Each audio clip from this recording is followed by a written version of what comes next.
The RFX Smoke plugin is Vizrt's particle generator, and it's found within the built-ins, the geometry plugins, the RealFX folder. And you can see that once we drag this up into our scene tree, what's happening here, we get a bunch of what looks like blocks just coming out from one spot within the scene. And to modify this, what we need is actually an image to map onto here. So we're going to go use a flare, and we'll just choose any flare type image here that's carrying an alpha channel, and we're going to drag it onto our RFX Smoke. We're going to click on that texture, that flare texture, and go into the mapping mode down here and change our mapping to vertex. And you can see that once we do that, it changes this RFX Smoke immediately, how it looks. Now we can go into the RFX Smoke plugin to start messing with the properties. So what I'm going to do is drag it down into our middle column here so that we'll be able to see this a little bit better. So let's move our particles down here and we'll be able to see it a little bit better. We'll go into our RFX Smoke properties. The first thing that we have here within our editor is the number of particles, and we can increase this. So this will increase the amount of particles coming out from the bottom here. There's a birth rate. Again, this is the birth rate of the particles coming out of here, and then the lifespan is how long they stay on screen. So as you can see, when you make some adjustments here, if the numbers don't add up, it will warn you. So if we wanted this number where it is, it's telling us we need a number of 407 required particles. So if we increase this, that warning will now go away. So down here below we have a spawn, and we can choose what type of object we want here based on a cube, on a sphere, a container, or an image. So if it's on a cube, you have your size here, and we can increase the size, and as we do that, you can see we're spreading out the X size here of particles where they're coming out. We also have a size Y and a size Z, so we could spread this out both on the Y and back into Z space as well. If you change it to a sphere, you won't notice much difference at first. It'll take a second to reset these particles.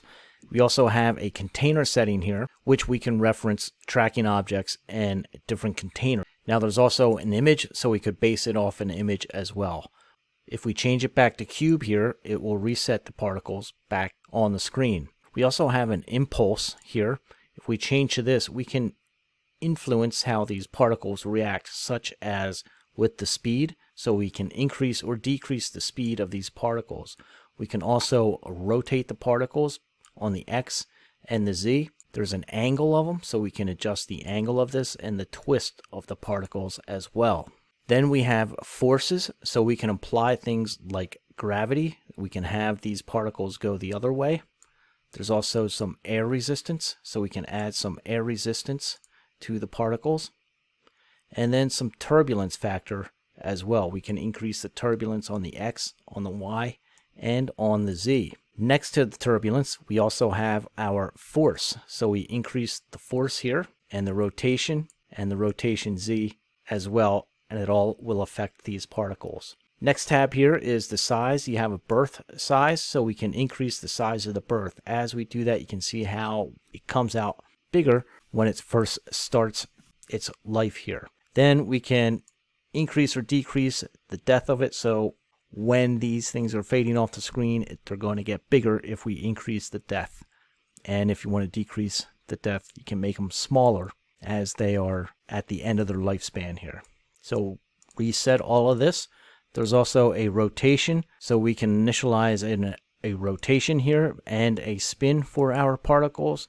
And then furthermore down here, we can also color. So if the color from your flare isn't enough, we can give it another color. You have options here to select a fade. So you can select your color picker here, give it a color on the left. And if you want to fade it, you have another selection over here that you can fade this into. So it starts out blue and ends yellow. If you want to add a color in between, just click on there and you can add a color in between. Lastly, we have an alpha setting here, so we can decrease the alpha setting in the beginning. You can see that there's nothing there now. As you increase it, it will increase the alpha in the beginning and then fade off at the end. Okay, we've come in and I've reset all of our default parameters here within our tabs here. So our spawn, impulse, forces, size, all of that's been reset. The last thing that we need to cover here is the reference, and we have two selections. There's a container and there's a world. The difference between these, if we have it selected to container and we come into our position and move this flare, you can see that it just kind of stays all in one vertical motion there, or whatever the default settings are. If we come back and change it to world, now we're going to go move this again on the X, and you can see how this flare now changes as we move it. So that is the difference between the container and the world setting within the RFX Smoke.